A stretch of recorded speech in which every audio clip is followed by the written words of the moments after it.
This is a HeadGum podcast. You got mail.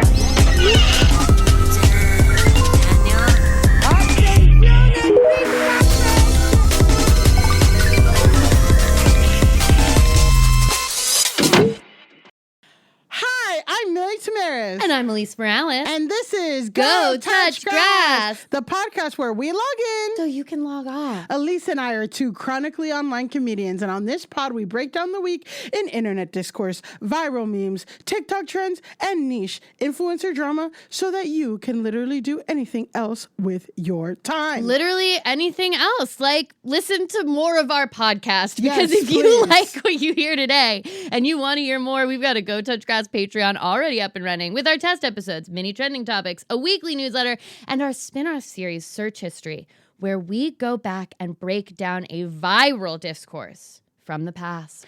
And y'all, please don't forget to leave us a 5-star rating and review. We love your reviews. We need more of them. But really, the best review you can give us is to tell your friends about our podcast. We're trying to grow our little itty bitty podcast that could. And truly, word of mouth is the best review we could get. If you like it, tell a friend. Say, Absolutely. I know these two mentally ill Hispanic women. Yes, that's how we've been billing ourselves lately, and I think that really works. Hispanic Heritage Month is coming, and we're fucking prepared. Hispanic Heritage Month is in September to October. We're preparing. we're preparing getting now. We're more ready mentally for ill now. by the day. Yes. Mental health and Hispanic heritage. But seriously, tell your friends about the podcast. Do a little story. Tag us. We'll repost your story. We'll repost We'll repost goddamn the anything. shit out of your story. I almost at least knows there's like people who comment like DM us to be featured on New York Live Daily or something. I was like, should we DM them? I fell for that on one of the accounts that I do social media management for. They were like, can we share it to our thing? And I was like, sure. And then they're like, DM. And then they're like, you can pay us $100. I'm like, God damn it. God damn it. We got You made me feel like a fool. Okay, one more housekeeping note. One more. So, guys, next week we will be off. We're going to release a unlocked Patreon episode. We're going to be celebrating, commemorating the birth of the United States in a measured and nuanced way that takes into account the total history of the United States. I'm going to drink Bud Light. And that's your right. Because that's the gay beer, first of all. And second of all, I love the US of A, you know? and you guys clip that, share it. We will repost it. But yeah, we're going to have an unlocked Patreon episode for you next week. It's going to be super fun. My other housekeeping note that I did want to say just up top before we bring in our guest is that I have to hold myself accountable in this moment. I already held myself accountable on the Patreon, but last week I corrected Millie's pronunciation of Chasse Lounge, and I said it was Chase Lounge. It's actually Shays Lounge. Yeah, and I said that sounds more because Chase Lounge sounds like a Chase, or like an airport terminal, like Chase Sapphire Lounge bullshit. Yes. Shays is the appropriate. So it did take us. I thought Chasse. Chasse sounds beautiful. It took us 3 weeks to get here, but we got here. And that's a journey that we went on together. You publicly corrected me. You're publicly walking it back. I'm publicly correcting myself. I will hold myself to the highest standard. Now, how did you learn that it was Shays Lounge? So I actually knew that. And then when I was listening back to the episode, I was like, I'm saying it fucking wrong. Okay. Okay, so it wasn't a DM. Because we get DMs that are like, you guys are wrong. And it's like, oh, cool. So anyway, yeah, I respond. But my friend Tyler, who is our friend of the pod, did also text me, but I knew he was going to text me because he speaks French. And I was like, he's going to tell me. He's going to hear this and he's going to tell me. And he did tell me, but I had actually already heard it for myself. And I had actually already held myself accountable to myself. Well, and there you go. So we're going to have, thank you for that, Elise. Yes. And again, we have unlocked Patreon next week in commemoration for the greatest country in the whole goddamn world. Not a single problem with Not it. a single problem, nothing problematic about it, okay? But we promise it's going to be one of the good ones. Speaking of one of the good ones. Wow. Our guest today is comedian, writer, singer, actress, and content creator, parentheses, complimentary, Jess Elgene. Wow. Thank you so Welcome. much. Thanks for having me. We're so happy. Which pronunciation of Shays Lounge do you like the best? The correct, the Millie, which is Chasse, Chasse. or Chase Lounge, which is Because I said it in context. I said Penelope Bridgerton was getting fucked on the Chasse Lounge. When Penelope Bridgerton's getting fucked on it, it is a Chasse. It's a Chasse Lounge, baby. Well, yes, but as the proud owner of a Chase Sapphire card, I gosh. do have to say I love a Chase Lounge. Oh, wow. That's so true because you can get into the Chase Lounge You can with get your into the Chase Chase Sapphire Lounge. card. It's pretty incredible in there. Preferred, yeah. And also, when you get in, nothing but Shays lounges. Wow. That's incredible. That's so that's such Wow. a beautiful connection. You for them almost to make me want to pay my credit card bill. Almost. Jess, to people who are unfamiliar with you, now I would describe your content as adult theater kid core audition based comedy, but I'm curious how you would describe your own content to the untrained eye. Well, unfortunately, that might be a great description of it. It's like a variety show in a person. You never know if you're love going to that. get a serious song or some stand up or some characters. I'm unreliable above all else. But no, I just I can't be tamed. Yeah, what you say unreliable, we say diversified content You portfolio. gotta diversify the content. Because, sometimes people just pick one thing and then you'll be like Flawless Nina harassing Gypsy Rose. That's what we talked about last week. week. And we did talk about like sometimes these algorithms, the app, they want you to just do one thing over and over again. Yeah. But you've said, no, I'm not going to do that. And that's No. your God-given right as an American. Yeah. I'm throwing a lot of content spaghetti at the wall. Yeah. I feel like you had one super viral video that was you doing like slam poetry at Yeah. Christmas, Thanksgiving, holiday related slam poetry. Yeah, I have this character that's like the poet laureate of the family, and it's like a Christmas themed poem, and it was fun. I like wrote it not during Christmas at all. I just thought this would be the right time to set it. Yeah. And so it was like weirdly hitting in like July of whatever year I wrote it, and because it was like even stranger that I was doing a Christmas themed bit.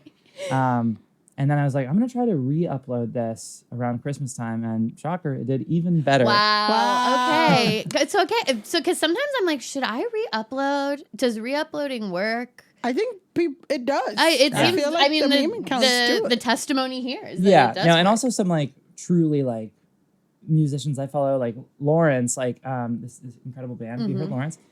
Millie's the one who knows You cool should check music. them out. I never know. Yeah, they're incredible. Elise famously has Megan Trainor came up on her Spotify Wrapped, and we won't let it go. Yeah, but and that's something I've also held myself accountable for. Yeah. I love it. But Lawrence, there's this incredible riff that Gracie Lawrence, one of the singers in the band, does during their song Freckles. And they've posted so many videos of it, but it's that good that like it's going to get 1 billion likes every single time. We never like talked about to that note. We've never talked about the Flyana boss. Hello, Christ! I'm sitting oh, there, yeah. and it's just them like running through And they the just mall run and everywhere. run everywhere, and it's just like that same song, and they must have done it 500 times. Yeah. But it's like And you know what? I watched every single one. and you watched every single one. If it ain't broke. If it ain't broke, Exactly. exactly. But that's why it's commendable, amazing that you also have this diversified portfolio because, again, another example, you could be like, sometimes people find something that hits and even if it's not authentic to them, they'll keep doing it like Sarah, the girl who faked being Amish for TikTok. That's something we talked about as well. Someone, you make one Amish video, it's hitting. Suddenly Yeah. you're like, I guess I'm Amish. And I I ride guess this I'm Amish wave. Yeah. And yeah. then you get called out for not being Amish. Yeah. Okay, speaking of your diversified content, as one of your Instagram followers, I'm aware that you are in the midst of doing the viral workout life reset known as 75 Hard. Yeah. I'm such a sucker for all things of that nature. A 30-day challenge. Elise loves a 30-day challenge. I love. So was it the internet that influenced you to do 75 Hard? What is 75 Hard? What is it first? What has and posting then- done for your 75 Hard? Tell us everything 75 Hard related. Tell you everything. So it's a challenge that my wife has done successfully a few times. Wow. And yeah, she's an inspiration. She's so good. Like when she sets her mind on something, she's great at it. I, through various internet quizzes, have found that I maybe have ADHD and I cannot stick to it. And so I've tried to start it a few times, but always just get like bored or distracted. And I'm like, screw it. And I give up. And the challenge is 75 days straight of 2 45-minute workouts per day. Crazy. One has to be outside, but otherwise it's like, I love about this challenge, it's very choose your own adventure. So the workouts don't have to be particularly intense. So it can be like 2 45-minute walks. Yeah. Like I'm not doing like P90X twice a day. And then it's like a gallon of water, which is so much water. Like a progress pick, like a weigh-in, just to like kind of like get out of your head about like letting like the scale not be an enemy or whatever. And I haven't been posting about like numbers because I know that's like really, anytime I'm watching someone who's posting like, I don't know, like body image or like workout stuff, the second they mention numbers, I'm like, oh, okay, this isn't for me. Like, Yeah. That shit could be so triggering. Yeah, totally. And so I'm like, I'm like, for my own personal log, I like have all that, but I'm not sharing like, this is how much I've lost or whatever. This is the size I am now or whatever. But yeah, and then a diet plan like of your choosing also. So like, I'm just trying to do like high protein and like a little bit of a caloric deficit. But it can also be something just as simple as like, gluten-free. I'm going to be gluten-free for 75 days. Of course, Elise would be so into that. Yeah. I messaged you when you started 75 Hard to be like, I just finished my 30-day yoga challenge. And the big thing with it was that at the end of every day, you got a sticker and then you put your sticker on the board. And like the level of motivation that I derived from the sticker was unbelievable. It's like a proven psychological thing that people love to get the like outward celebration. Can you tell I like work part-time for a life coach? Yeah. But yes, it's a true proven thing that people love that shit. That's why it works for kids. Like, yeah. And I'm just finding more and more these days that I'm such a delicate psychological profile. Like truly sticker, happy, no sticker, sad, it's sunny, I'm happy, it's rainy, I'm sad. Like we're all children. I'm really. just like a flower. Most people are, but that's really great. So have you seen like a difference like in this? Or? I mean, I play softball every Saturday and I'm hustling even harder than I was before. It's really fun. And also, I like post on my story every day just to hold myself accountable so that I like don't get distracted. And it has, without even really being super intentional and to a greater degree than I thought it would, made everyone I ever talked to be like, oh wait, how's 75 Hard going? I mean, truly. Yeah. I was like, what we were talking about, what are we going to ask Jess about? I was like, she's doing 75 Hard. Yeah. So we got to talk about 75 Hard. I'm like, all right, Elise, nothing about her work or anything. I think you can do that question on top, but then I got to talk about 75 Hard. Her accomplishment. Okay, 75 Hard. Let's 75 go. Hard? And it's like a discipline challenge, which is cool. Just prove to yourself that you can do 75 days of anything. It's pretty wild. Yeah. Well, thanks, Jess, for that. I'm going to walk a lot today. And so speaking of discipline and lack thereof. Wow. Millie's known for her transitions on this podcast. She does great segues. Can I just say that I matched with the guy on Hinge and we were chatting, and then we got to the thing, and he's a podcast engineer, and I told him that I do podcasts, and we were just chatting, and then I'd be like, so while we're talking about this, and he's like, you need to stop potting. Like, you're potting too hard. And the segues are too much. And I'm like, I can't. Pot is life, babe. I'm bringing a roadcaster to our date. Okay. So, speaking of lack of discipline. Okay. Before we dive into the discourse, I have to say, in an effort not of accountability but in transparency. Last week, Elise and I recorded the Patreon episode of our popular segment, What the Musk, where we deep dive into the latest Elon Musk shenanigans. There's always so much that, it needs its own episode every few months. It's had to become a separate Patreon It's had to become a separate thing because it's whatever. So, and I've also just have covered Elon Musk a lot. So it's just, we've covered a lot of stories. So on Friday, we covered a lot of stories, including the Wall Street Journal's expose on how Elon Musk coerces his female employees to sleep with him and asks a lot of them to have his babies. And if they say no, he sabotages their career. Really cool stuff. Really cool stuff. Cool. Yeah. So after the episode comes out, Elise sends me a tweet that says that one of his employees has birthed yet another child of his, making this his 12th child. So what does Millie do? Millie quotes tweets it and puts that like, well, this is his MO. He likes to ask every single white female employee that he finds attractive if they'll have his babies. Because he's like great replacement theory guy. Like he wants to repopulate the earth. The earth with this is why it needs its own episode. The whole thing is, why are we talking about this now? That tweet got 5 million views. Oh my God. It has 87,000 likes. And it got a shit ton of comments by people who can only be described as Elon Musk stans. I will probably make a video ranking my favorite replies and comments, but I did want to tell Grass Nation how I spent my weekend.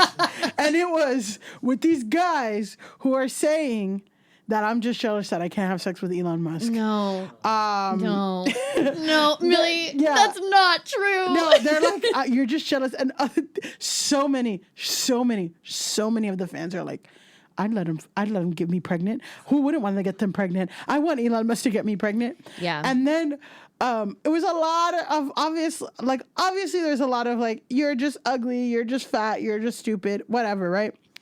My favorite was someone who defended me and was like, wow, I love how they're all talking about how fat and ugly you are when Elon Musk is also fat and ugly. Thank you so much. We could have done without the also, but I see it. And he was like, oh my God, sorry, it wasn't intentional. I'm like, you're only digging yourself into a bigger hole. Thank you so much. Thank you for coming to my defense. I don't love kind of the phrasing. Oh my God. Sorry, that was meant to be a private thought that I So yeah, guys, thoughts on that before we get on. I feel like maybe it was Pat Regan talked about this one time of posting a video where everyone was like arguing about his voice being too gay, and someone responded and they were like, yeah, he's not funny, but it's not because of his gay voice. Like it's because it's just like, oh, cool, thank you. Gay guys are allowed to be not funny. I don't know. Have you seen Will and Grace? Have you ever gone bad viral before? Oh, good question. It's okay if it's too painful to speak on. Well, you know what? This wasn't like fully bad viral, but it was also like, it was like an accidental viral thing, which is I just saw a list of all the people that Azalea Banks has publicly feuded with once. Oh, well, that's incredible. Yeah, it's amazing. And she's a cultural critic of our time and also batshit crazy. And I just said, it's a simple pitch. I just said a music festival, but it's only people who have publicly feuded with Azalea Banks. And then I just read the list, and it includes like the entire nation of Ireland. Yeah. All this stuff. The Ireland, there's a bunch of nations too. But yeah, it was a lot of nations. And as I was reading the list, I was just trying to get, like, I think this was when TikTok you could only do 60 seconds. Yeah. And so I was just trying to get, it's a long list, all the names in 60 seconds. And I had to read it as quickly as possible. And I was not yet familiar with the works of SZA and RZA, who spell their names, all caps, SZA and RZA. I don't want to victim blame, but. Yeah. And so as I was reading it, I'm like, the entire nation of Ireland, SZA, RZA. And then I like continued, and people were like, you did not just say SZA and RZA. Well, well, it happens. You know, that's the thing is sometimes you're just throwing stuff out there and you don't mean to. I will say that the kind of flip side of what Millie has been going through is that my wedding photographer posted a video of my wedding. My wedding was 3 years ago. Sorry, the wedding videographer posted a video of me and Danny, like our vows, where Danny's being very funny in it. 1 million views on TikTok and Instagram right now. And so everyone's like, oh my God, I love. Everyone's being so very sweet. nice. I'm like, you fucking fat slut. Why don't you look like Elon Musk. Yeah, why don't you fuck Elon Musk? Which is the two sides of virality. But there was part of me when I saw it posted and it started doing numbers that I was like, there's a non-zero chance that I wake up tomorrow to like 20,000 stitches from people being like, I'm a body language expert, and you can tell she feels unsafe. And I'm like, oh, good God. I know, yeah.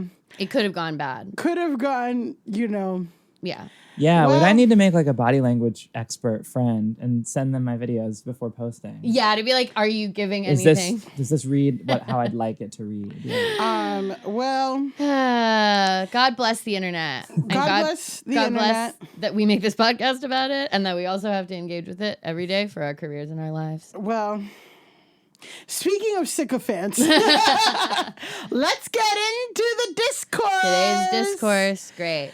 So, this week's discourse surrounds Nara Smith. She seems. Are you familiar with Nara Smith? Not yet. Wow. See, soon. Jess, I'm gonna call you in and say, you need more black people in your FYP. It's You don't true. know how to say SZA. You don't know how to say RZA. You don't know who Nara Smith is. There's I'm a blind listening and spot. I'm learning. Mm-hmm. Yeah. You're listening and learning, okay? As I get canceled for Pride Month. Okay. This week's discourse, but guess what, Jess? I'll say this. It's okay that you don't know because this podcast is about telling people and informing. Last week, we got a text that said, I didn't know who Gypsy Rose was until you guys Shocking. talked about it on your podcast. So Yeah, we introduced someone to Gypsy Rose Blanchard for the first time, and they were like, "Wow, I'm googling this, and it's pretty crazy." Whoever that was that said that needs more white people on their FYP. Yeah, and sadly, they're a white person. And maybe this is why Elon Musk feels the need to repopulate. yeah. Because there are white the people white out here who people don't are- know about Gypsy Rose Blanchard. Like we're losing our grip on the culture. Yeah, white people are losing their grip on the culture. But speaking of white okay, Nara Smith seems to be a recurring character in 2024. Yes. TikTok discourse specifically. For those unfamiliar with Nara Aziza Smith, she's a Lesotho German fashion model and social media personality based in the United States. Smith is well known on her social media accounts for cooking mini vlogs in which she prepares meals almost entirely from scratch in extravagant clothing and narrates them in soft-spoken voiceovers. She's currently married to model Lucky Blue Smith, who's a Mormon, and they both currently live in LA. She has 8 million followers on TikTok and 4 million followers on Instagram. In the past 8 weeks, she's made toothpaste, ketchup, lollipops, and bubblegum from scratch. Like, that's what she's... So Yeah. Nara seems to spark all kinds of conversations, right? Is she a trad wife? If you don't know what trad wife is, we have... Elise has an article in Jezebel about it, and also we have a whole podcast episode talking about the phenomenon of trad wives. Is Nara Smith promoting Mormonism, right? Because... her man is Lucky Blue Smith, family from very prominent Mormons, and talk about unproblematic histories. Mormonism is one of them. And by unproblematic, I mean extremely problematic. A lot of people, there's discourse about, is a lot of the hate she gets because she's a mixed race black woman. We'll put a pin on that. And also, finally, who needs to make Cocoa Puffs from scratch? Again, these Kind are of the fundamental the fundamental questions. Cocoa Puffs with monk fruit. Do we need this? I don't know. Yeah, what's her culinary background? Well, She seems, I mean, listen, Sounds I do incredible. watch these videos. She's pretty fucking talented with the cooking. and it's also just like, it's not just like completely from scratch. It's like from scratch and also like all ingredients like Erewhon. It's giving like Erewhon and Whole Foods, like high quality, like organic shit, and also from scratch. She's very beautiful. She wears extremely beautiful clothing. A lot of her videos, she'll be wearing like a marabou robe, like one of those robes that has like feathers on the end. Yeah, and or stuff. like honestly, fresh off runway stuff. Yeah, like, well, I saw one recently where I was like, this is a joke because she looked like Cressida Cowper in like the latest Bridgerton series, Yeah. like giant sleeves and stuff. And she has All a very white. like West Elm kitchen, like it's giving very wealthy. And then the formula for every video is like, my kids woke up this morning and they said that they wanted a grilled cheese sandwich, so I got started right away making the bread.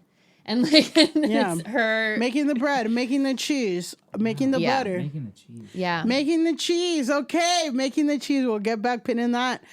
Usually we can just chalk up a lot of the discourse to people hating and not getting her because at this point she isn't on the joke. She's kind of trolling people. It's really funny. She has whatever. But I fear that the discourse this week might have legs because Nara Smith has been accused of stealing content from South African creator Oneswa Mbola. Oh my goodness. Mbola is a South African TikToker who posts a video of herself making food and drinks from scratch. Her vibe is completely different from Nara's, where Smith, Nara, cooks from a minimalist LA kitchen in polka dot reformation dresses. Mbola appears to live on a farm in South Africa and uses ingredients that she says she's grown, raised, or foraged. Mbola's following of 500,000 is a small fraction of Nara's millions, though her commenters do seem to frequently compare her to Nara Smith. So, let's talk about the mozzarella cheese incident. Oh my goodness. In February, a video that opened with a clip of Mbola milking a cow, Mbola said on a voiceover that she has been, quote, likened to content creator with a huge following because that's who people associate cooking from scratch with on this app, citing accusations. So people first accused Oneswa of stealing Nara's stuff. And Oneswa had to say in one of her videos where she made mozzarella cheese, she said, neither Nara Smith nor I are the first people to make mozzarella cheese from scratch. True. That's so That's real. so true. They are not the first people to make mozzarella cheese. But she did post that her mozzarella cheese video was posted one day before Smith's video on mozzarella cheese appeared. Oneswa said, I don't need to steal content. And still the video caption clarified that she has all but love for Nara and she didn't want to be compared to her or accused of stealing her ideas. So Oneswa and so every time Oneswa would post something, people were like, you're copying off Nara Smith. But what happens is that every time Nara Smith, or every time Oneswa posts it, 1 or 2 days later, Nara Smith will post a similar video that might be, quote, just different enough. So Oneswa would never compare themselves until Boba-gate. This is what's going to happen. Wow, okay, so we've had already the mozzarella cheese incident, and now we're moving to Boba-gate. Boba-gate. So this is what we're going to do. I'm going to play 2 videos. Okay. First, I'm going to play from Oneswa, and we're going to narrate a little bit of what's going on. I'm going to double speed because, again, this is all slow cooking, and it's a lot. So there are goats. She's milking a goat. She's putting the goat milk in a pan. She's kind of making some kind of cheese with the goat milk. She's using a cheesecloth. Now she's got a guava. She's picking a guava. Grown, raised, putting the leaves. That's the leaves for the tea and the guava. She's now blending the guava. She made it into a paste. Now she's adding the guava paste into a pan, mixing it with tapioca starch, and cooking it. And now she's making, that's the boba pearls. Oh, I forgot we were even talking about boba here. I was just completely... Yeah. She's making boba pearls, guava boba pearls. That sounds incredible. And she made with the guava syrup. And now she's adding her goat milk. So yeah, you guys get the vibe, right? Okay, yeah, she made guava boba pearls, which is pretty fucking impressive. Yeah. I don't know how to do any of that. I wouldn't have. First thing. Absolutely, it just ends at the boiling of the water for me at this point. So now, that was Oneswa's, right? Okay. 2 days later, Nara Smith posts this. Oh my God, I'm on the edge of my seat. And Jess, let us know if you recognize Nara once you finally see her. You ever had a craving that you can't stop thinking about until you actually have it? I've been craving boba I have not for seen this so woman. long that I just decided to make it today.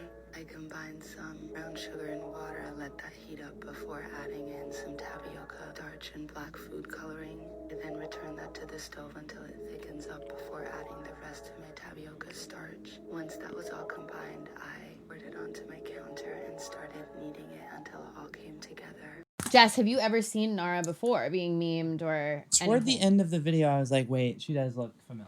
Yeah, I'm like, there's no way Vaguely you don't know familiar, yeah, Miss yeah. Nara. I think that people know her and they don't realize that because they don't know her name, but you've seen like the videos and the TikTok. So if you're listening and you're like, do I know Nara Smith? Give it a quick Google. She's pretty instantly recognizable once you see her. She's very beautiful. She's wearing like a beautiful red dress in this one. Yeah. She'll wear a gown to cook boba. Her kitchen spotless. So what do you guys think about Boba Gate?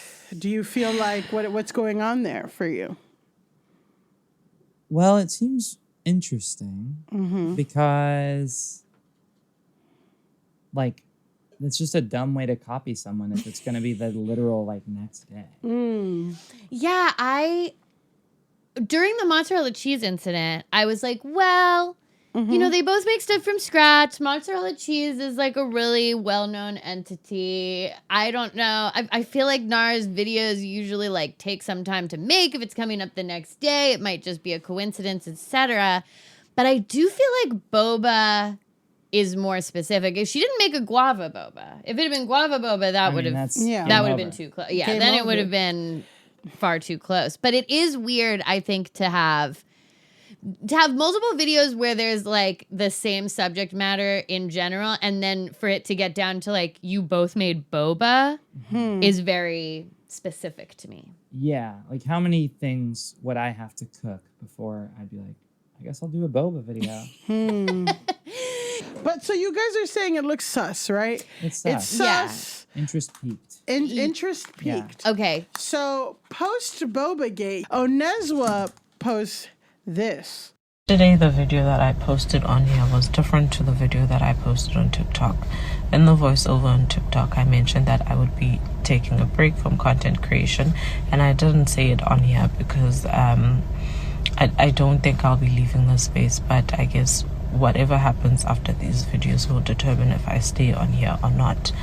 And the reason for me taking a break on that platform is that for months now, I have watched a very, very popular content creator use my ideas. And again, I'm not the first person to do anything.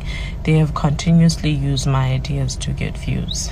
Now, that would be fine, except in South Africa, we don't get paid for views.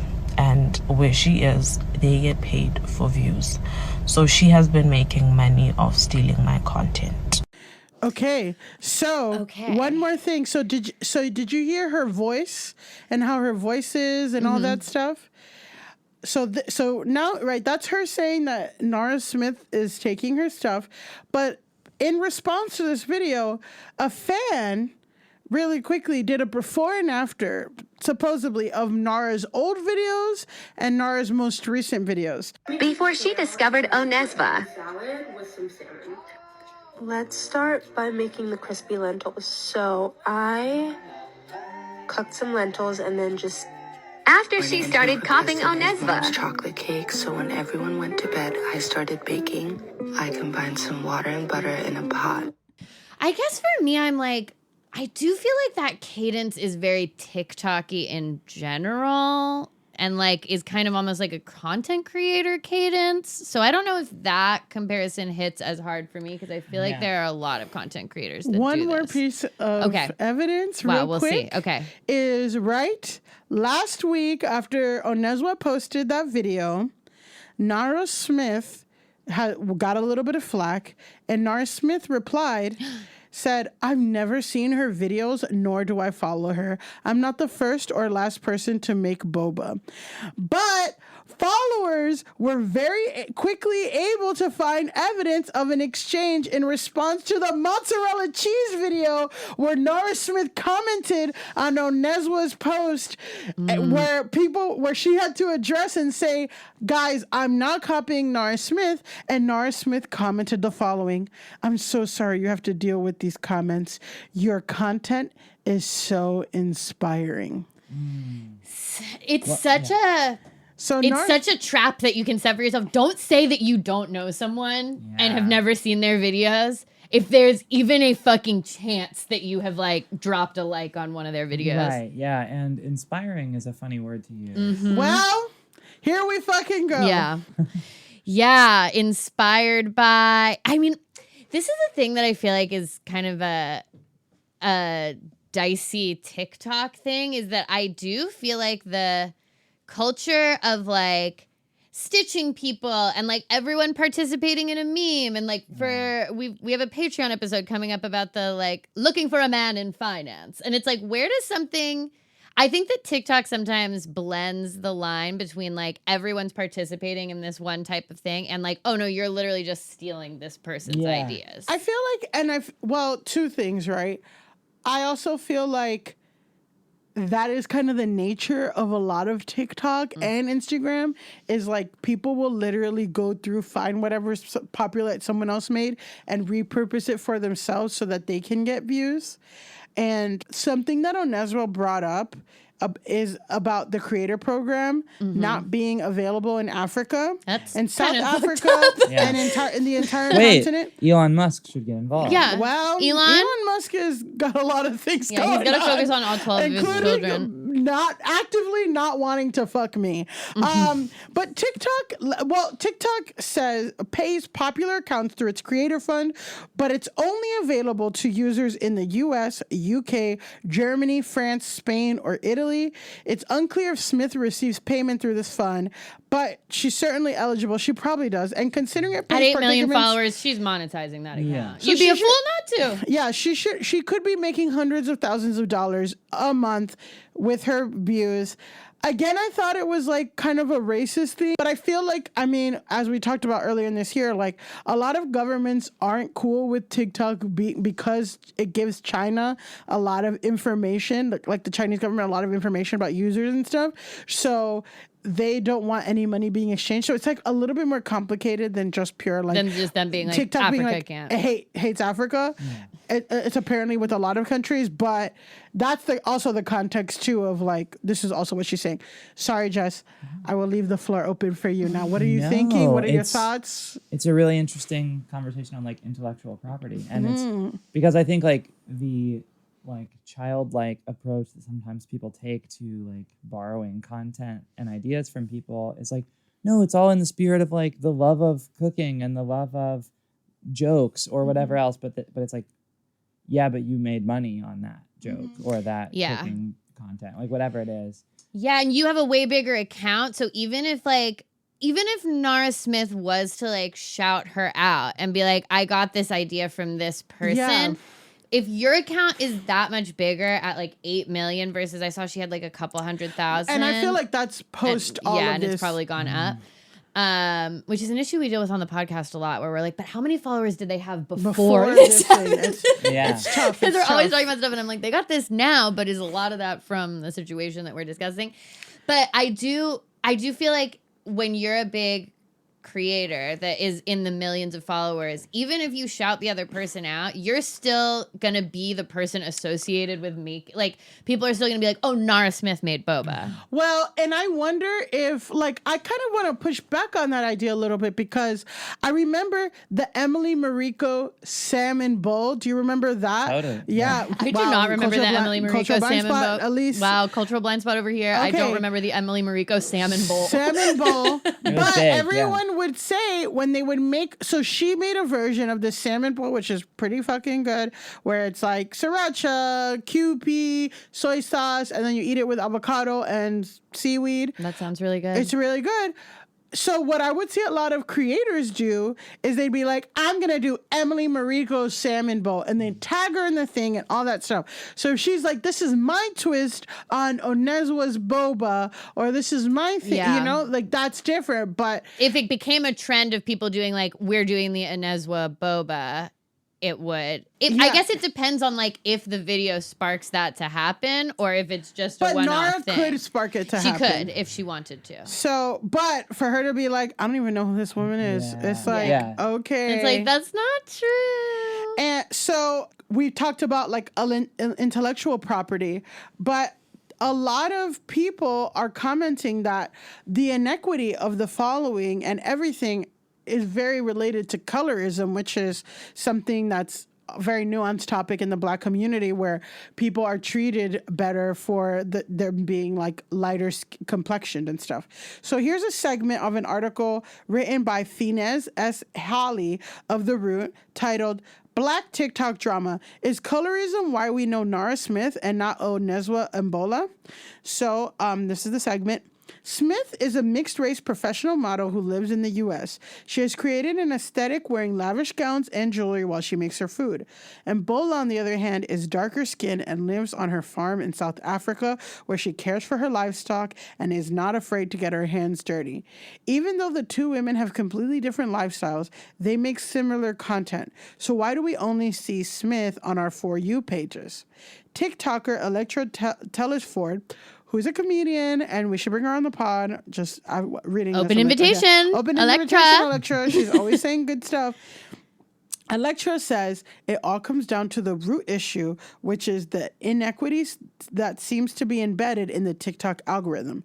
Many believe the algorithm favors Smith because of her aesthetic and her lifestyle is more acceptable compared to Mbola, but the drama does not stop there.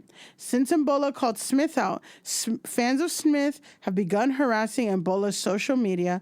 Comments about Mbola's appearance and even calling her a liar have flooded the creator's YouTube page and TikTok. Mbola clapped back, saying, "I don't participate in likability politics." In her recent TikTok post where she made a chicken stew, and I'll say something dark from that post is that there's one thing where she's like hanging out with the chickens. She picks up a chicken, and then the next scene she's like gutting a chicken. And I'm like, she's really out here making it from She's scratch. really making shit from scratch. So I've never seen Nara imply that she personally killed a chicken. No, she's not doing any of that shit. Thoughts? I mean, I think obviously what she's saying is right. I mean, there's been tons of talk in general about how the TikTok algorithm favors like pretty thin white women in general.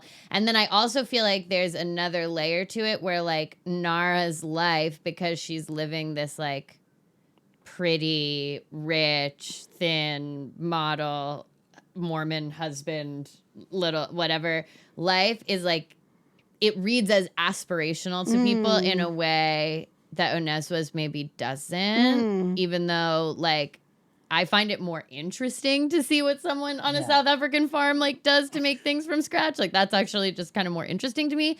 But Nara Smith is able to be aspirational because she's in the West Elm kitchen with a marabou robe and agreed. It's like there's a lot of like intersections here where it's like it's a class thing where it's like someone who maybe depends on like her own farm and like resources and like actually is like, no, this is what I have and this is what I'm, and it's like that's really inspiring and cool. But I think that aspirational thing where instead someone just being like, I don't know, just because I can went and picked up these ingredients is like inspiring in a different way. Like people are like, oh, I want to live that life. I'm inspired to be whoa. rich. More people Damn, I want to be rich. live like more people can also like go to the grocery store and buy milk. Not everyone has like 15 goats, and a chicken to kill. Can I say this is a tangent, but I was inspired by what you said. I was in therapy last week, Zoom. I still do virtual therapy. Mentally ill Hispanic women, etc. I practice what I preach. I'm a mentally ill Hispanic woman. I'm in therapy. Both of us. And there was like a loud rooster sound happening, like a lot in the background of my therapy. And so I had to stop my therapist, who I've been with for many years, again, mentally ill. And I said, like, is there a rooster? And it was during the session that I found out that my therapist, like, has a rooster and, like, has, like, a lot of chickens. And one of them, I guess they didn't realize it was a rooster until it was too late. And now they have this rooster. And I was like, okay, is it, like, in the house? And she's like, yeah, he wanders around. And so now I'm kind of dealing with the fact that I know that my therapist has a loose rooster that wanders around her house. Loose rooster. Well, so what do we think of that? And also, all the quizzes have indicated that me and Elise also have ADHD. Sure. And I don't know what to do about that, Elise. I think loose rooster is definitely a good name for your wild friend. Yeah. Now. Or a loose rooster. She's the loose rooster of the group. Yeah. Wow. But She loves also- the cock. Yeah. A little aggressive. A Yeah. little aggressive, Loud. usually harmless. Yeah. just But she kind of- protects the flock, and that's why we have to have her around. Yeah. And I'm also curious if it's like, if that's mentally helpful for your therapist and why, if it is, your therapist hasn't recommended you get a chicken.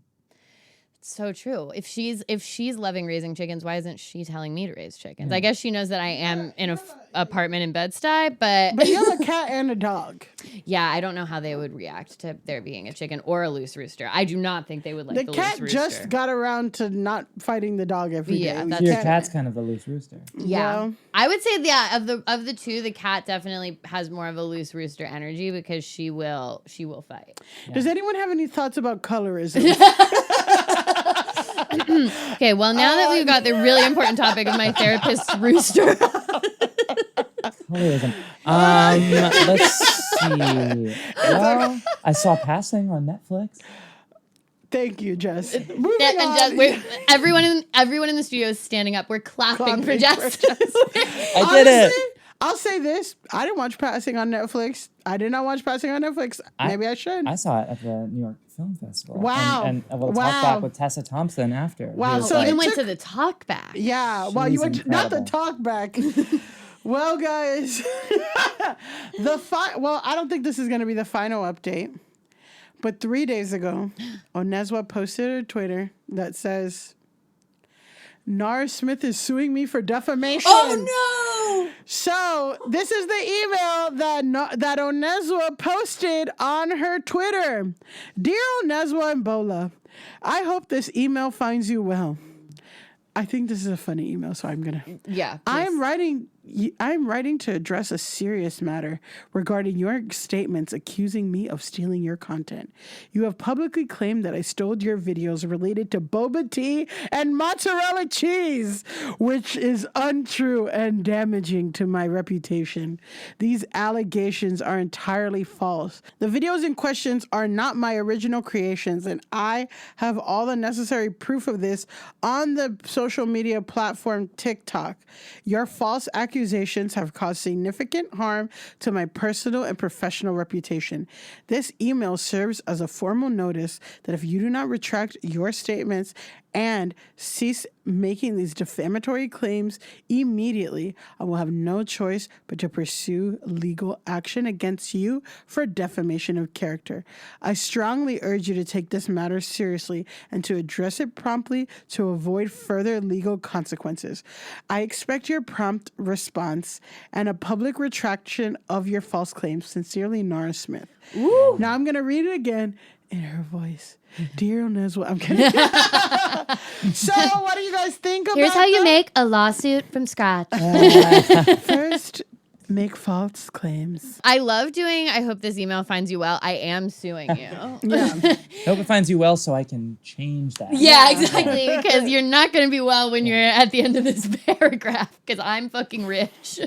So, what's the verdict? Do you think that Nara Smith copied Oneswa? Do you think Oneswa is making false claims? Do you think that... Would you make mozzarella cheese from scratch? Is it worth it? I don't think I'll ever make mozzarella cheese from scratch now. Okay. There's Not when I've seen where it can a go. lot of trepidation because I fear Nara Smith might sue me. I don't know. It feels very much like how they say, like, whoever wins the war like gets to write the history or whatever. And so because she's a bigger account and she has more resources, it's just like I win. Yeah. If I had to guess, I would say that Nara Smith does use this woman's videos to some degree for inspiration, but she did not view it as stealing. Yeah. She viewed it as inspiration. So to then be accused of stealing, she's like, I'm not stealing it. Anyone can make boba. And it's like, totally. But when you have a pattern of doing the same videos as a smaller creator over and over again, that person's obviously going to have some type of feeling about it. If it was just the boba video, I would be like, well, yeah, maybe she saw it and was like, oh, I'd like to make boba it's mozzarella too. But cheese. it's about... I went to a workshop one time about like intellectual property, and they talked about how, like, if I wrote a screenplay about like a dog that's a superhero, I don't now own the concept of a dog being a superhero. And so if Elise went on to write, even if we're good friends and, she knows that I wrote a screenplay about a dog being a superhero, I would have to be able to prove, no, she stole lines of dialogue, she stole character names and interactions and very specific stuff. And so, to Nara's credit, like, she did, like, legally speaking. Yeah, the concept of making mozzarella cheese or boba isn't, off the table forever. And it's like, so basically, like, if the tables were turned and the lawsuit was against Nara, I think Nara would probably win. Yeah, because she's changed enough. It would have to be proven. It'd have to be guava bubbles, guava boba. I also say this.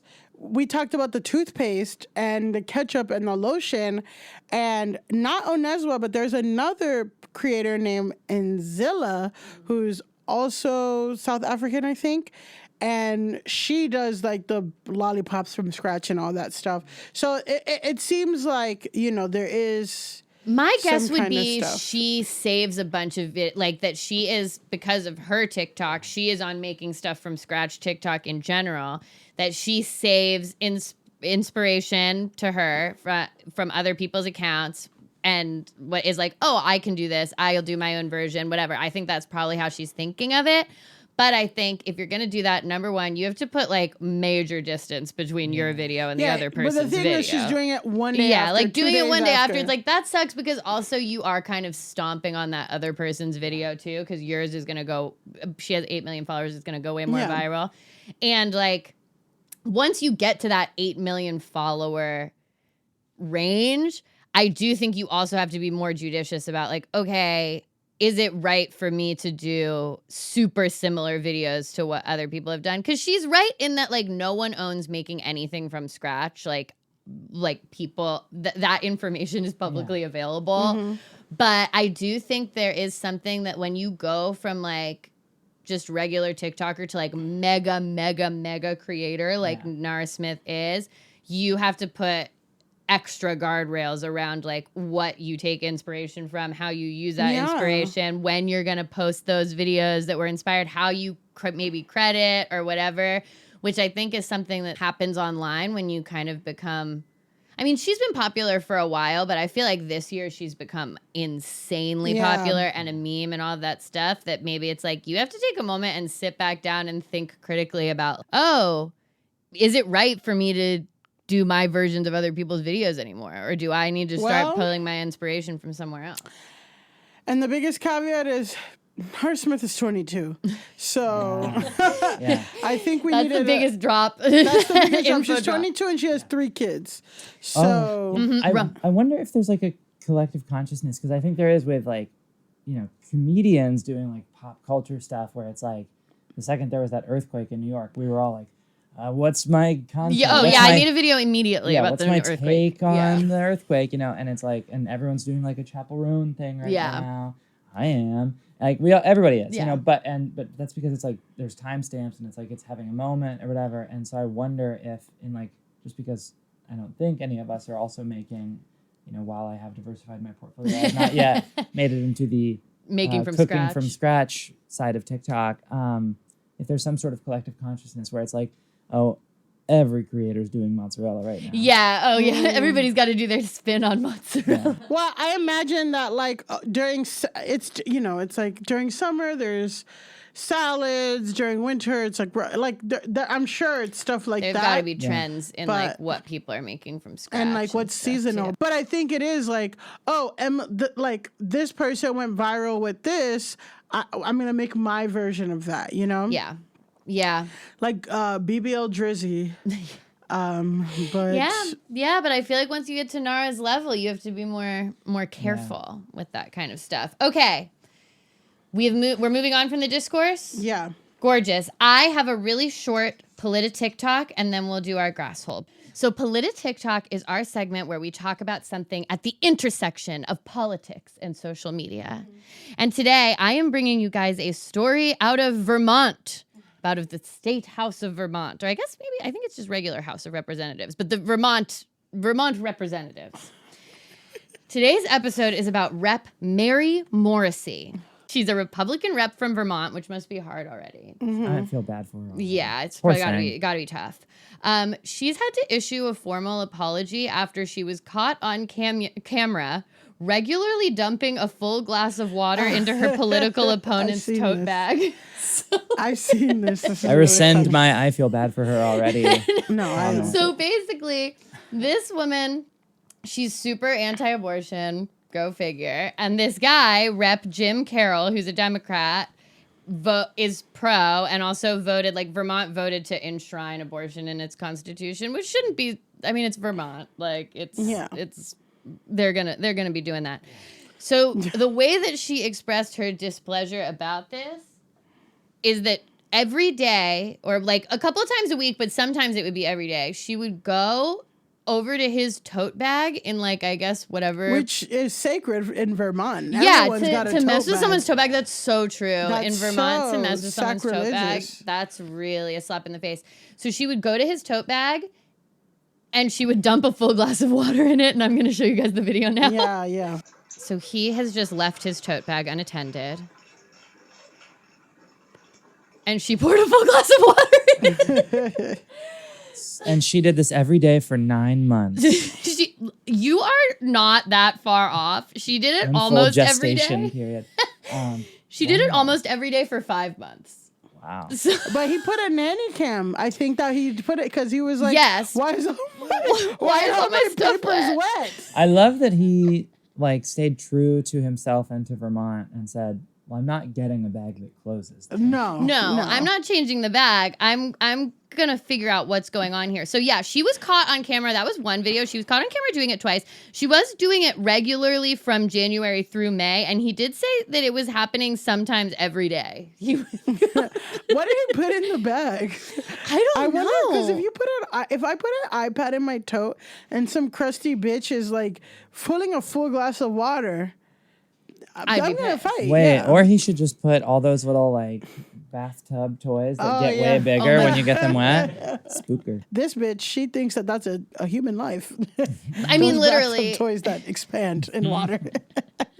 I do feel like if for 5 months regularly my bag was full, had a full glass of water poured into it, I think maybe month 2 I would have started to say. Day 4, I would Yeah. be. Yeah, time number 4 where I was like, hey, has anyone noticed I would be like, is there a leak in the ceiling? Like, what's going on Yeah. that my bag, is anybody else experiencing their bag having like a large amount of water in it? Yeah, I want to hear every single person who works there is like take on it. Yeah. I also love in the video that like she did it moments after he walked away from his Yeah. own bag. Like she was She wanted to get empowered to caught. do this. She did issue an apology saying, I am truly ashamed for my actions. No, it you're was not. Oh.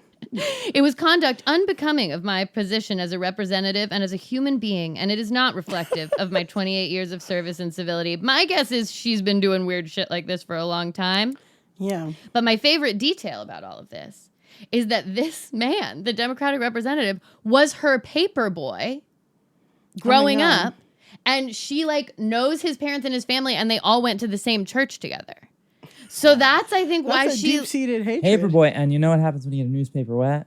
Wow. Wow, so true. Maybe Ruined. he delivered a wet newspaper to her, and that's why she's doing held this. that in her spirit forever. I guess apparently she at one point like came up to him after this vote and she was like, your dead parents would be ashamed that you voted for abortion, He and didn't abort his parents. yeah, Yeah, I know, like- parents are dead, babies are dead. Move on, get a life. Yeah, and then she's like, I have a letter from 20 years ago from your parents where they said that they're against abortion, and Okay, it's well like, they're dead. and it's like, why do you have this letter? Number 1, number 2, maybe they have a difference of opinion on this. Number 3, I don't believe that. Yeah. Right. Number 3, you're lying. I had a letter and it got wet, so shut the fuck up.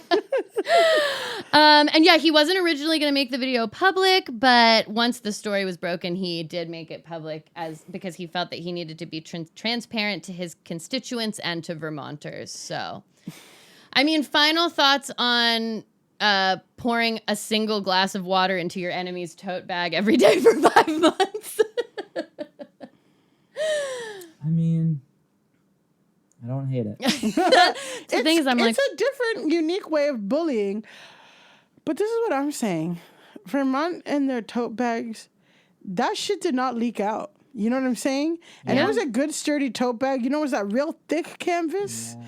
I'm just saying, like, that's like Trader Joe's wishes they could have those $2.99 tote bags, like, not be you should get in touch with whoever made the tote bag. Yeah, That's the best fucking ad. Yeah, that's so true, because if the tote bag was not a good tote bag, then everyone's bags would have been getting messed up and it would have been a way bigger situation. But it seems like he was really the only person who even realized this was happening. And that really does speak to the impermeable qualities of this tote bag. Durable. Drop the link. It's probably LL Bean. It's probably an LL Bean. It looked like LL an LL Bean. Bean. It's also awesome that he got like the summer bag from last year.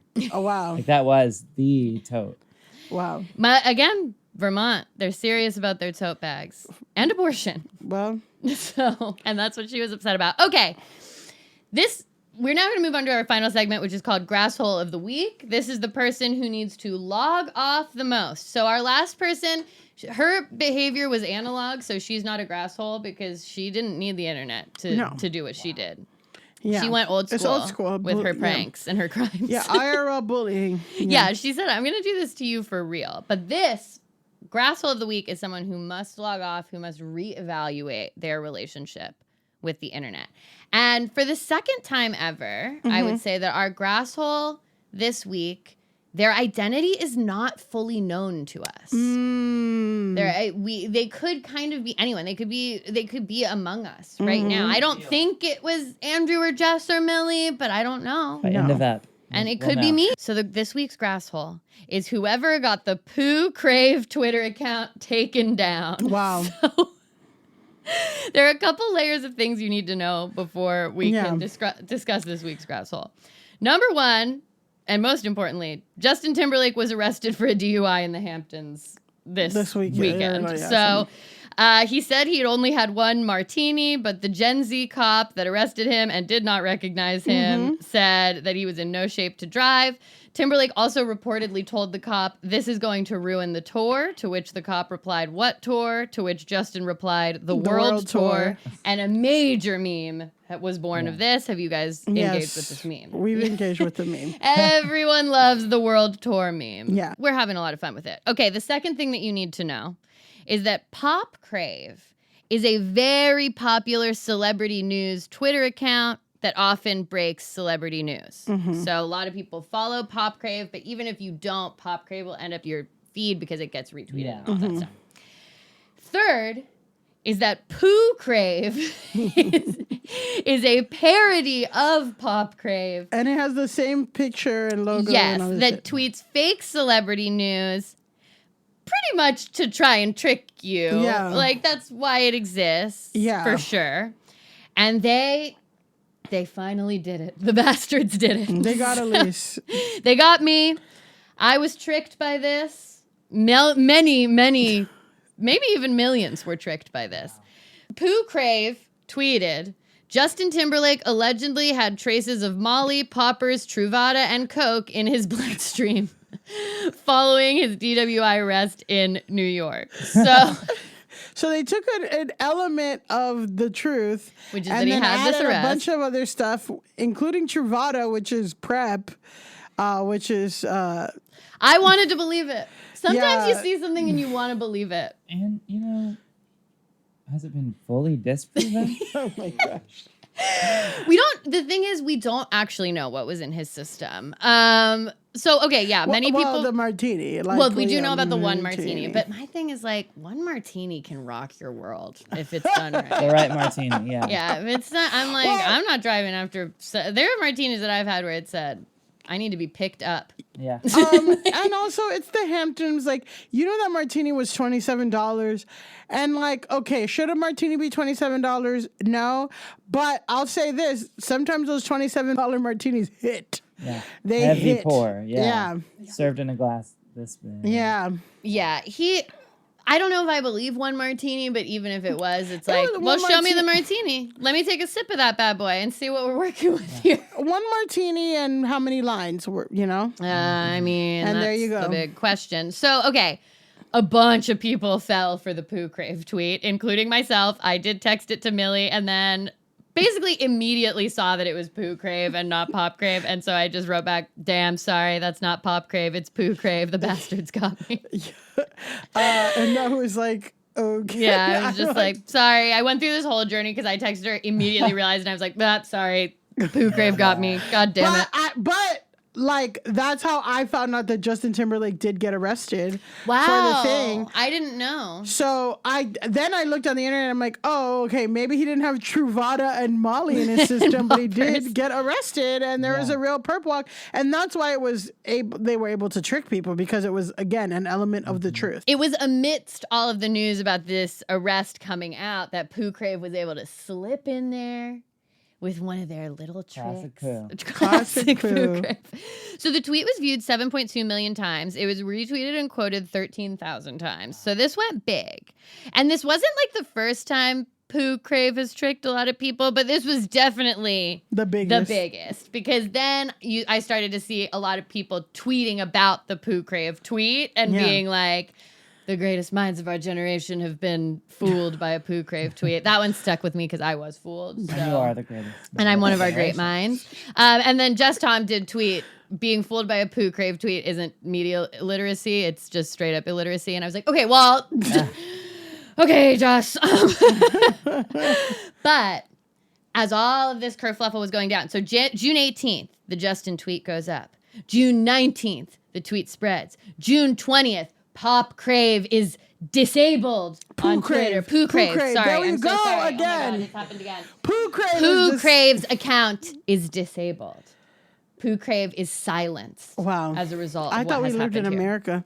Right? We're about to study. We're about to celebrate America's birthday and study what our founding fathers put in place for us. And we're still being silenced. Poo Crave is still being silenced. So Poo Crave gets silenced. Uh-huh. The account is taken down. Basically, later that day, the account does come back. Yeah. So we do live in America. So we do, justice prevailed in this case. Is the tweet still there? No, the tweet is gone. The tweet is no longer there. Smith cease and desist. Exactly. The tweet has been removed, and Poo Crave is back to tweeting its normal poo. Which, sometimes the poo hits for me. Sometimes I'm like, I don't know who wrote sometimes this you're one. Constipated, yeah. Yeah, exactly. But the Justin Timberlake Truvada tweet will live in infamy. So our final questions kind of are, who do we think got the Poo Crave Twitter shut down? I feel like top suspects are Justin Timberlake and his legal team. Twitter HQ, aka is it Elon Musk involved? Or third kind of option is maybe it was reported by people who were salty about being tricked enough times that sort of an automated system kicked in. You don't think Pop Crave would that's true. It could also be Pop Crave pissed off because they're like taking the likeness. Yeah, and it's like the legitimacy of our reputation. Their real journalistic integrity by commenting that Dua Lipa ate a salad today. Yeah. Yeah, that is interesting. I didn't even think about that. It could have been Pop Crave specifically that got them shut down. I feel like it was probably. Maybe it's Justin Timberlake, but I'm also like Justin Timberlake because he is on a world tour and he hasn't canceled it a la J-Lo, but so I feel like, and it could be damaging. And again, Elon's got a lot going on. Yeah. That motherfucker has 12 kids to ignore. So. Wow, yeah. I mean, I feel like I don't even remember life before the poo got wiped. But, Jesus Christ. But Jess. I mean, okay, Justin Timberlake, for one, whatever man he was sleeping with. So true. Who doesn't want that to be revealed? Could be bigoted Justin Timberlake stans who are like, Justin Timberlake's not gay. Yeah. Justin Timberlake would never take Truvada. I just feel like Justin Timberlake, I'm going to say, I'm not a bigoted Justin Timberlake fan. I'm sorry, this is during Pride. Justin Timberlake is the kind of chaotic asshole that could only be a straight man. That's just my thing. Maybe could be bi. We don't know, is that, whatever. But I'm just like, the fact that he got Britney Spears to get an abortion and then played guitar at her while she was healing, that's something that was revealed in her memoir. That is something only a purely straight Kinsey one can do. Okay. I'm sorry. Well, you know what? He also is in The Social Network. Yeah. And he plays the founder of Rhapsody. So Oh no, Yeah. Napster. Napster. That's And what it like is. we can say that because our friend is the founder of Napster's sister. Yeah. Whoa. Okay. So Yes. your friend's brother maybe is like, I don't want to be associated with that. Or even, So you're putting Sean Parker in the mix. I'm Sean saying, Parker, okay. I'm saying Parker in Sean the Parker is not out of the question. Okay. And also that movie, he famously says, and one more thing, drop the. So it could be, it could be Zuckerberg. It could be Zuckerberg. It could be Zuckerberg. It could always be Zuckerberg. But is Zuckerberg paying attention to Twitter? I don't know. I feel like he's all on Threads now. He's Or getting a or he's just katana in splashing Japan around right now. and Yeah. splashing around. He's got not a in care his in the world. Huge Hawaiian compound. Ever since you suggested, I'm like, maybe it was Pop Crave I think that it might did be it. Pop Crave. That Because does I make the do most feel sense. like they probably have the most. Because here's my thinking: it's like Justin has a lot on his plate right now. His team has a lot on their plate right now, given that he's been arrested and Yeah. like the world tour is ruined and he's a meme and like it's not good. And his like reputation was already really bad because of all the Britney Spears stuff. So And like, the Janet Jackson stuff. yeah, like all of Yeah, honestly, rumors of him being gay or bi or queer in any way might be like, this is great for us. Can we run with it? Yeah, especially during Pride, it could bring him back. Like, Yeah. it could be like, no, he was drinking because he has like so much internalized homophobia. And No, it's- his wife just got a bob. Like, you just can't get straighter than that. Sorry, Elise. she's getting closer and okay. closer to like a military male haircut. No. Maybe. No.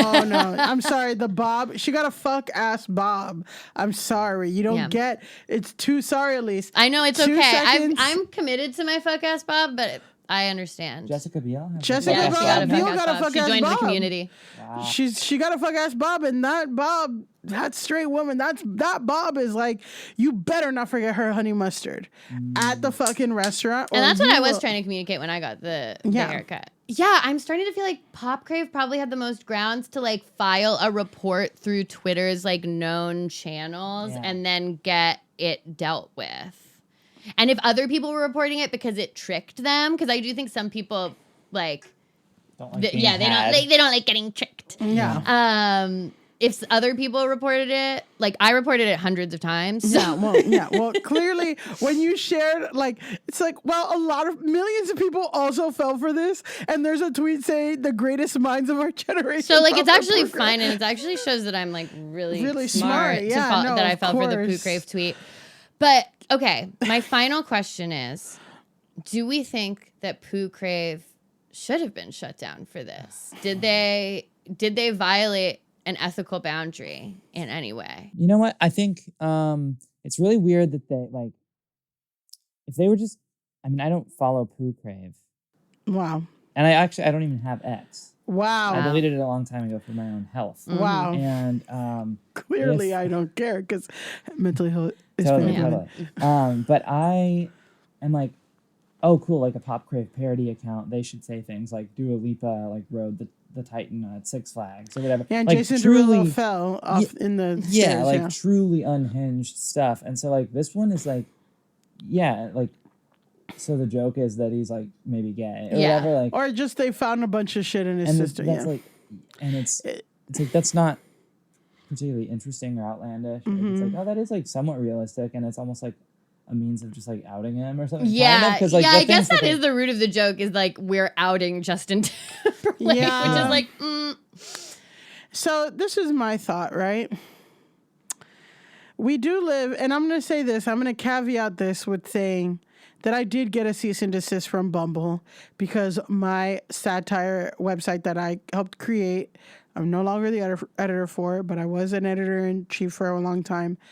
They did make a article that said that this feature on Bumble shows which white people actually showed up to the Black Lives Matter protest and which just posted a black square. When Bumble became an IPO, they found me, served me multiple cease and desists, and it was a scary time for me. And I'm gonna circle it back. but we live in the U.S. of A. God damn it, and we have something called parody law. Yeah. Where if you can prove that a reasonable person cannot believe this, then it's protected by our First Amendment rights. So I guess the question is, am I a reasonable person? No, we've said that multiple times that you're not. But I'm kidding. I want Weird Al's take on this. No, but I hear what you're saying in that, is it parody? Now, I think the thing is, like, can Pooh Crave exist? Yes. Is what that says, like, what is the joke? And that you're right. It's like, oh, that Justin Timberlake's gay, not really funny, kind of corny, whatever. But can Pooh Crave exist at all? Yeah. Yes. Yeah, I do feel that Pooh Crave can exist. Absolutely. That we can live in a world with Pooh Crave. We've talked a lot about people who try to like basically lie online and then they're like, it was a skit. Oh, and it's yeah. like anything that you have to have something that's a tell that like it's parody. And I do think the fact that the account is called Pooh Crave is the tell that this is not a legit account. But it's also funny because if Elon Musk hadn't fucked up the blue check of it all, we'd actually we'd be in a better know. situation because Pooh Crave does have a blue check. Yeah. Oh, wow. But you It's can a now you legit can buy a parody blue site. check. Yeah. But before, only blue checks went to like reputable sources. So Pooh Crave wouldn't have the blue check and it would be So more it's all easy to Elon Musk's identify. fault. Guys, everything end is of the day, Elon it's at the end Elon of the day, Musk's fault. everything's Elon Musk's fault. And I'm not just saying that because I want to fuck him. I'm saying that because it's true. Can I bring attention to the fact I was so enthralled with this conversation that Yes. I needed to add, I don't know Absolutely. how audibly I'm heard right now, but because I was curious what the bio of Pooh Crave is, it does say spinning in a whirlwind of pop parody chaos. So there is Wow. Okay, guys. Producer Andrew just came in to tell Andrew us. just came in with hot info. Hot info. Hot poo. Hot poo. Pooh Crave's bio specifically refers to itself as a pop parody.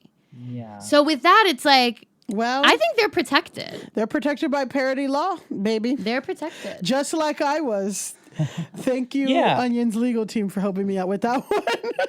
It is weird though, because it's like how many people, and maybe with analytics, not maybe, they definitely with analytics could prove like how many people retweeted this, quote tweeted it. And They had 7 referenced million it views on this tweet. without like a profile view. You know what I mean? Like how many people reposted it without being like, let me double check first to make sure this isn't a parody site. Yeah. Or whatever. But sometimes people did know, or like just like, this is funny, LOL. Yeah. You know? Yeah, it's hard. You can't, of those 7 million views, how many are people who knowingly were engaging with it as parody, and how many were people like me who were sending it to Millie and then being like, oh, God damn it, it's Pooh they Crave. found Truvada in his system. Oh my God, it's fucking Pooh Crave. God damn it. Those fuckers got me. I'm sure Pooh Crave is right. Yeah. And Okay. I'm confident it was Pop Crave. Well, All right, well, to whoever got Pooh Crave taken down for less than 24 hours, go touch grass. Guys, this has been another wonderful episode of the podcast. Jess, where can we find you? You know, I have a monthly show called Hail Mary at Asylum. Nice. Which is super fun. And I'm on a Herald team at UCB. Wow. And I'm going to the Edinburgh Fringe Festival this August. Nice. That's so exciting. And if people want to follow you online, where do they? Oh, you can. Yeah. Mostly what we're We're not Whoops. talking about the real world, Jess. Yeah, We're talking no, about we are not online. in IRL. Oh, sorry. I thought it was for people who wanted to go touch grass. No. Okay, for people who want to stay online, you can follow me on all socials except for X at Jess_Elgene. Wow, there you go. Got that sweet underscore. Maybe J.K. Rowling will go to your show in Edinburgh. That'd be fun. I'd love to see her. I'd love to call her in. Yeah, call her in. Yeah. J.K. Rowling has been one of our grass holes, and I think is probably a candidate for like ultimate grass hole, Yeah. like someone who just is permanently in that Needs to space. touch grass, Permanently needs to be removed from the internet. Guys, I'm still on the internet. Yeah. No one's removing me. And so are we, the podcast. I'll leave kicking and screaming. You can find me at Pandalise on Instagram, at Elise Navidad on TikTok, and this podcast at Go Touch Grass Pod on everything. And you can find me at Millie_Tamarez on Instagram and TikTok. And you can find me because I am proudly American and mentally ill and Hispanic. You can find me on X at Millie Tamarez. Please engage with the tweet and tell these losers to go. Yeah, and tell them in a way that doesn't suggest that Millie looks like Elon Musk. Is also Okay, beautiful. Till then, go touch grass. Woo! That was a HeadGum podcast. Hi, I'm Caleb Heron, host of the So True podcast, now on HeadGum. Every week, me and my guests get into it, and we get down to what's really going on. I ask them what's so true to them, how they got to where they are in life, a bunch of other questions, and we also may or may not test their general trivia knowledge, whether it's one of my sworn enemies like Brittany Broski or Drew Wallow, or my actual biological mother, Kelly. My guests and I are just after the truth, and if we find it, great, and if not, no worries. So subscribe to So True on Spotify, Apple Podcasts, Pocket Casts, or wherever you get your podcasts, and watch video episodes on the So True with Caleb Heron YouTube channel. New episodes drop every Thursday. Love ya.